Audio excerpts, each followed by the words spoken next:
ಆತ್ಮೀಯ ಸ್ನೇಹಿತರೆ, ಕೀರ್ತಿಯು ತಂತಾನೇ ಬರುವುದಿಲ್ಲ, ಅದು ವ್ಯಕ್ತಿಯ ದೃಢತೆಗೂ ಸಿಕ್ಕುವ ಪ್ರತಿಫಲ ಅಂತ ಒಂದು ಲೋಕೋಕ್ತಿ ಇದೆ.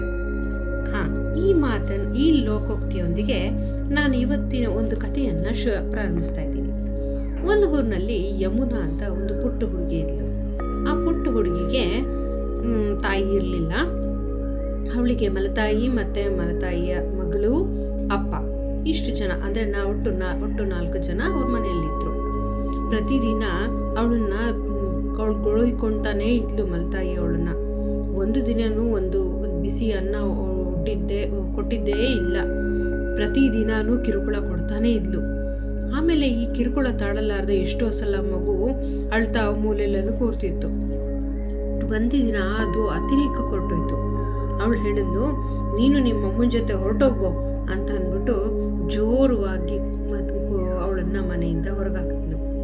ಆ ಮಗು ಹೋಗ್ತಾ ನಡೀತಾ ನಡೀತಾ ನಡೀತಾ ಹತ್ಕೊಂಡು ಸ್ವಲ್ಪ ದೂರ ನಡೆದ್ಲು.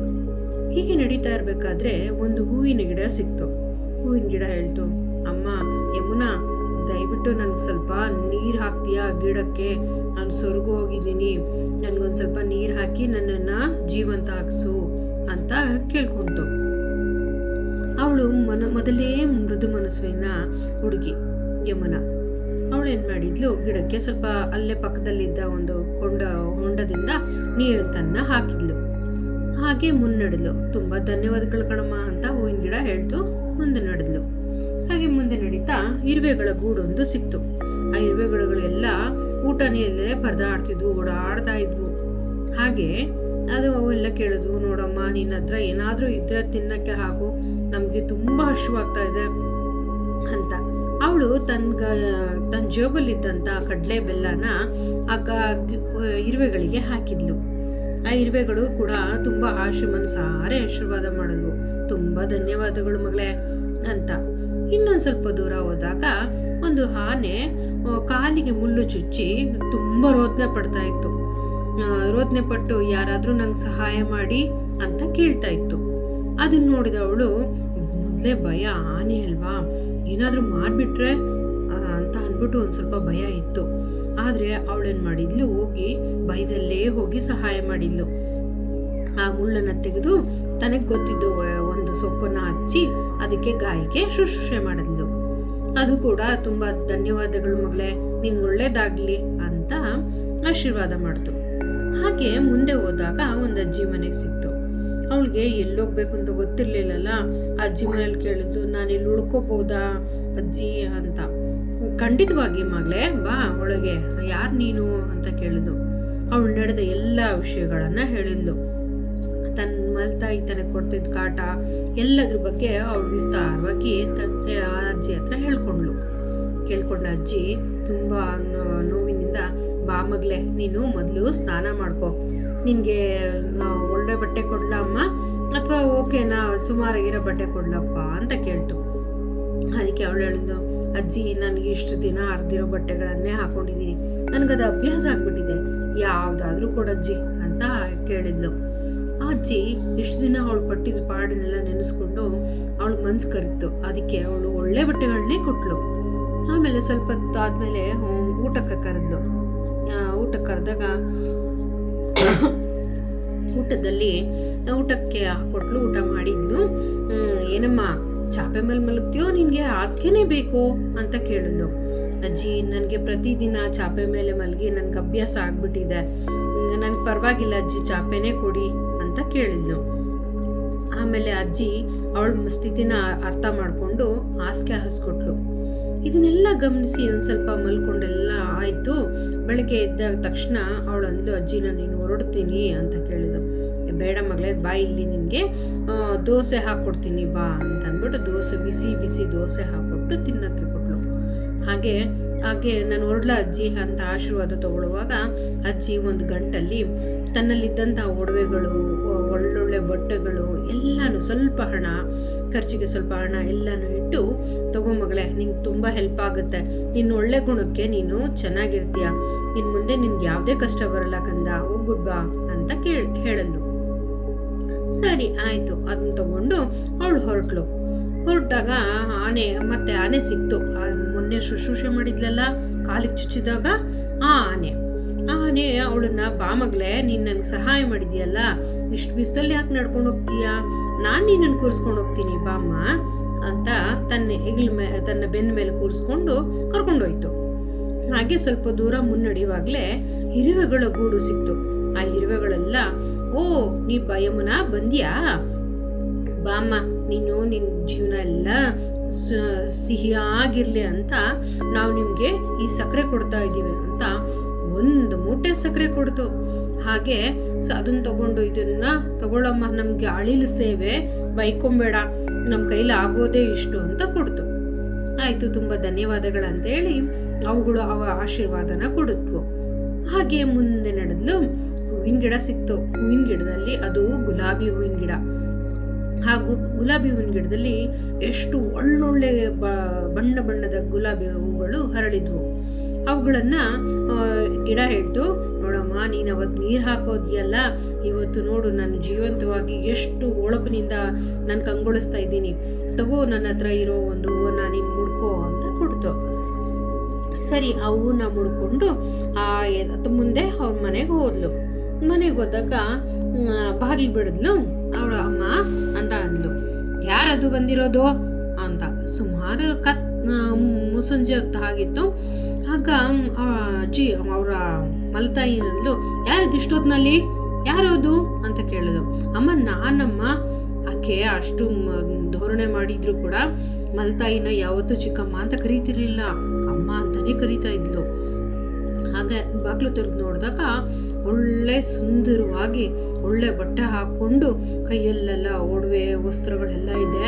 ಅದು ನೋಡ್ಬಿಟ್ಟು, ಯಾರಿದು, ಏನಿದು, ಅಮ್ಮ ನಾನಮ್ಮ ನಿನ್ನ ಮಗಳು ಅಂತ ಅಂದ್ಲು.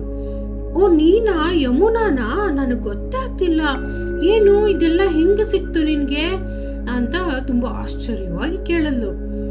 ಅಮ್ಮ ಈಗೆಲ್ಲ ನಡೆದ ವಿಷಯಗಳನ್ನೆಲ್ಲ ಹೇಳಿದ್ಲು ಅಮ್ಮನ ಹತ್ರ. ಇವಳಿಗೆ ಅದನ್ನು ತಿಳ್ಕೊಂಡು ದುರಾಸೆ ಜಾಸ್ತಿ ಆಯಿತು. ಇನ್ನೂ ಸ್ವಲ್ಪ ನನ್ನ ಮಗಳನ್ನ ಕಳಿಸಿದ್ರೆ ಇನ್ನೂ ಹೆಚ್ಚಿಗೆ ನನಗೆ ಒಡವೆ ವಸ್ತುಗಳು ಸಿಗುತ್ತೆ, ಈ ಥರ ಎಲ್ಲ ಆಗ್ಬೋದೆ ಅಂತ ಅಂದ್ಬಿಟ್ಟು ಅವಳು ದುರಾಸೆ ಪಟ್ಟು ತನ್ನ ಮಗಳನ್ನ ಬೇಕಂತಲೇ ಮನೆಯಿಂದ ಆಚೆ ಹಾಕಿದ್ಲು. ಹೋಗು ನೀನು ಅಂತ ಅಂದ್ಬಿಟ್ಟು. ಅದು ಅವಳಿಗೆ ಕೋಪ ಬೇರೆ, ಅವಳಿಗೆ ಸ್ವಲ್ಪ ಜಂಬ ಕೂಡ ಇತ್ತು ರೀ. ಹಾಗಿರುವಾಗ ಅವಳು ಮುಂದೆ ಬಂದು ಅದೇ ಥರದ್ದು ಇನ್ನೊಂದು ಗಿಡ ಸಿಕ್ತು. ಗಿಡ ಸಿಕ್ಕಿದ್ರೆ ಗಿಡ ಕೇಳ್ತು, ಒಂದು ಸ್ವಲ್ಪ ನೀರು ಹಾಕಮ್ಮ, ನಾನು ಒಣಗೋಗಿದ್ದೀನಿ ಅಂತ ಕೇಳ್ತು. ಕೇಳ್ತಿದ್ದಾಗೆ ಅವಳಂದ್ಲು, ನನಗೆ ಸಾಕಾಗಿದೆ, ಕುಡಿಯೋಕೆ ನೀರಿಲ್ಲ, ನಿಮಗೆ ನೀರು ಹಾಕ್ಲಾ? ಏನೂ ಹಾಕಲ್ಲ, ನನ್ನ ಕೈಲಿ ಆಗಲ್ಲ, ಮೊದಲೇ ನಾನು ಸೋತಿದ್ದೀನಿ, ಅಮ್ಮ ನನ್ನ ಮನೆಯಿಂದ ಆಚೆ ಹಾಕಿದ್ದಾರೆ, ನಾನು ಹೋಗ್ತಾ ಇದ್ದೀನಪ್ಪ ಅಷ್ಟೇ ಅಂತ ಹೊರಟ್ಬಿಟ್ಲು. ಹಾಗೆ ಮುಂದೆ ಹೋದ ತಕ್ಷಣ ಇರುವೆಗೂಡು ಸಿಕ್ತು. ಆ ಇರುವೆಗಳು ಕೂಡ ರಿಕ್ವೆಸ್ಟ್ ಮಾಡಿದ್ವು, ಅಮ್ಮ ನಿಮಗೆ ಒಳ್ಳೇದಾಗುತ್ತೆ, ನಮ್ಗೆ ಸ್ವಲ್ಪ ಏನಾದರೂ ತಿನ್ನಕ್ಕಿದ್ರೆ ಹಾಕ್ತೀಯಾ, ನನಗೆ ಹೊಟ್ಟೆಗಿಲ್ಲ, ನಿಮ್ಗೆ ಏನು ಕೊಡಲಿ ನಾನು, ನನ್ನ ಹತ್ರ ಏನೂ ಇಲ್ಲ ಕೊಡಲಿಕ್ಕೆ, ನನ್ನ ಹತ್ರ ಬರಿಗೈ ನೋಡಿ ಅಂತ ಅಂದ್ಬಿಟ್ಟು ಹಾಗೆ ಮುಖ ತಿರುಗಿಸ್ಕೊಂಡು ಹೊರಟೋದ್ಲು. ಹಾಗೆ ಮುಂದೆ ಇನ್ನೊಂದು ಅದೇ ಥರದ್ದು ಒಂದು ಆನೆ ಏನೋ ಒಂದು ತೊಂದರೆಯಲ್ಲಿತ್ತು.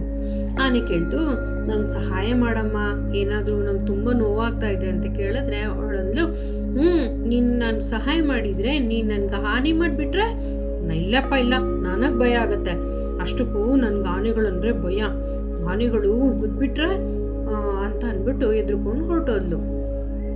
ಏನು ಸಹಾಯ ಮಾಡಲೇ ಇಲ್ಲ ಅವಳು. ಹಾಗೆ ಮುಂದೆ ಬಂದ್ಲು. ಅಜ್ಜಿ ಮನೆ ಸಿಕ್ತು. ಅಜ್ಜಿ ಮನೆಯಲ್ಲಿ ಅಜ್ಜಿ ಕೇಳಿದ್ಲು, ಯಾರಮ್ಮ ನೀನು ಯಾಕೆ ಬಂದೆ ಅಂತ ಅಂದ್ಲು. ಅವಳಂದ್ಲು, ಅಮ್ಮ ಮನೆಯಿಂದ ಆಚೆ ಹಾಕಿದ್ಲು ಅಂತ ಅಂದ್ಲು. ನಿನ್ನನ್ನು ಆಚೆ ಹಾಕಿದ್ಲ ಅಂದ. ಅಮ್ಮ ಈ ಥರ ನನ್ನ ಅಕ್ಕ ಬಂದಿದ್ಲಂತೆ, ಅವಳಿಗೆ ಏನೇನೋ ಒಡವೆಗಳೆಲ್ಲ ಸಿಕ್ತಂತೆ, ಅದಕ್ಕೆ ನನ್ನನ್ನು ಆಚೆ ಹಾಕಿದಾಳೆ, ಇನ್ನೂ ಸ್ವಲ್ಪ ಬೇಗ ಒಡವೆಗಳು ಸಿಗುತ್ತೆ ಅಂತ ಅಂದ್ಲು. ಇವ್ರಿಗೆ ಅರ್ಥ ಆಯಿತು. ಸರಿ, ಒಳಗೆ ಕರೆದು ಊಟ ಹಾಕೊಡ್ಲೇನಮ್ಮ ಅಂತ ಕೇಳಿದ್ಲು. ನನಗೆ ಬಿಸಿ ಊಟ ಬೇಕು, ಬಿಸಿ ಊಟ ಕೊಡಿ ನನಗೆ ಅಂತಂದು. ಅಜ್ಜಿಗೆ ಇದು ಯಾಕೋ ಸ್ವಲ್ಪ ಅತಿ ಅನ್ನಿಸ್ತು. ಅಜ್ಜಿ ನೆನ್ನೆ ಅನ್ನ ಸಾಂಬಾರನ್ನೇ ಇಟ್ಕೊಟ್ಲು. ಸರಿ, ಸ್ವಲ್ಪ ಹೊತ್ತಾಯ್ತು. ಏನಮ್ಮ ನಿನಗೆ ಹಾಸಿಗೆ ಬೇಕೋ ಚಾಪೆ ಬೇಕೋ ಅಂತ ಕೇಳಿದ್ಲು. ಅಯ್ಯೋ ನನಗೆ ಚಾಪೆ ಮೇಲೆಲ್ಲ ಮಲಗಿ ಅಭ್ಯಾಸ ಇಲ್ಲಪ್ಪ, ನನ್ಗೆ ಹಾಸಿಗೆ ಮೇಲೆ ಮಲಗುವ ಅಭ್ಯಾಸ, ನಂಗೆ ಹಾಸಿಗೆನೇ ಬೇಕು ಅಂದ್ಲು. ನೋಡು ನಮ್ಮ ಮನೆಯಲ್ಲಿರೋದು ಆ ಚಾಪೆನೇ, ಆ ಚಾಪೆ ಮೇಲೆ ಮಲ್ಕೊಳ್ಳೋದಾದ್ರೆ ಅಂತ ಅಂದ್ಲು ಅಜ್ಜಿ. ಅವಳಿಗೆ ಒಳಗೆ ಕೋಪ ಜಾಸ್ತಿ ಆಗ್ತಿತ್ತು, ನಮ್ಮಮ್ಮ ಹಿಂಗೆಲ್ಲ ಮಾಡಿಬಿಟ್ಲಲ್ಲ ಅಂತ. ಆಮೇಲೆ ಸ್ವಲ್ಪ ಹೊತ್ತಾದ್ಮೇಲೆ ಹಿಂಗೆ ಮಲ್ಕೊಂಡೆಲ್ಲ ಆಯಿತು. ಬೆಳಗ್ಗೆ ಎಚ್ಚರಿಕೆ ಎದ್ದೇಳಬೇಕು, ಅವಾಗ ಎದ್ದುಬಿಟ್ಟು ಅಜ್ಜಿ ನಾನು ಹೊರಡ್ತೀನಿ. ಹೊರಡು ಅಂತಂದ್ರು. ನಾನು ಹೋಗ್ತಾ ಇದ್ದೀನಿ ಅಜ್ಜಿ. ಏನು ಬೇಕು ತಿಂತೀಯಾ ಏನಾದ್ರೂ ಅಂತ ಕೇಳಿದ್ಲು. ಇದ್ರೆ ಕೊಡಿ, ನಂಗೆ ಹೊಟ್ಟೆ ಹಸಿವಾಗ್ತಿದೆ ಅಂತ ಕೇಳಿದ್ಲು.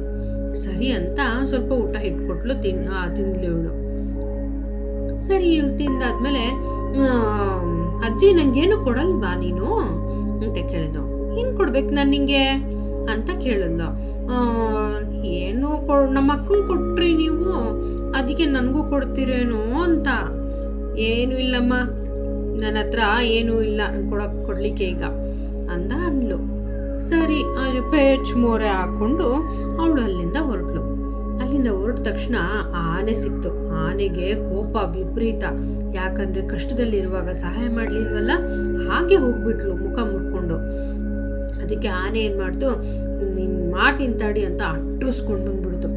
ಅಟ್ಟಿಸ್ಕೊಂಬರ್ಬೇಕಾದ್ರೆ ಇದು ಸಿಕ್ತು, ಇರುವೆಗಳು ಸಿಕ್ಕಿದ್ವು.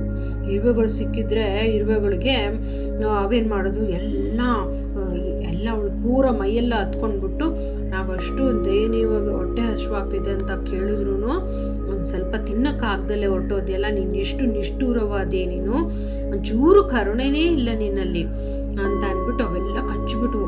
ಆ ಕಚ್ಚಿನಿಂದ ನೋವಿನಿಂದ ನಳ್ಕೊಂಡು ಹಿಂಗೆ ಬರ್ತಾ ಇರಬೇಕಾದ್ರೆ ಆ ಹೂವಿನ ಗಿಡದಲ್ಲಿ ಎಲ್ಲ ಹೂವಿನ ಗಿಡಗಳು ಮುಳ್ಳುಗಳನ್ನು ಸಿಕ್ಕಾಕೊಂಡು ನಮಗೆಲ್ಲ ನೀರು ಹಾಕ್ದಲ್ಲೇ ನೀನು ಒಂದು ಚೂರು ಮಾನವೀಯತೆ ತೋರಿಸ್ದಲ್ಲೇ ಹಾಗೆ ಹೊರಟೋದೆ ಅಂತ ಅಂದ್ಬಿಟ್ಟು ಆ ಮುಳ್ಳುಗಳೆಲ್ಲ ಅವಳನ್ನ ಚುಚ್ಚಕ್ಕ ಸ್ಟಾರ್ಟ್ ಮಾಡಿದ್ವು.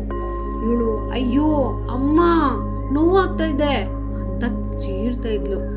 ಅಲ್ಲಿ ನೋಡಿದ್ರೆ ವಿಚಿತ್ರವಾಗಿತ್ತು ಅವಳ ಅವತಾರ. ಫುಲ್ಲು ಮೈಯೆಲ್ಲ ಗಾಯ ಆಗಿದೆ, ಬಟ್ಟೆ ಎಲ್ಲ ಹರಿದಿದೆ, ಕೂದಲೆಲ್ಲ ಕೆದರಿದೆ.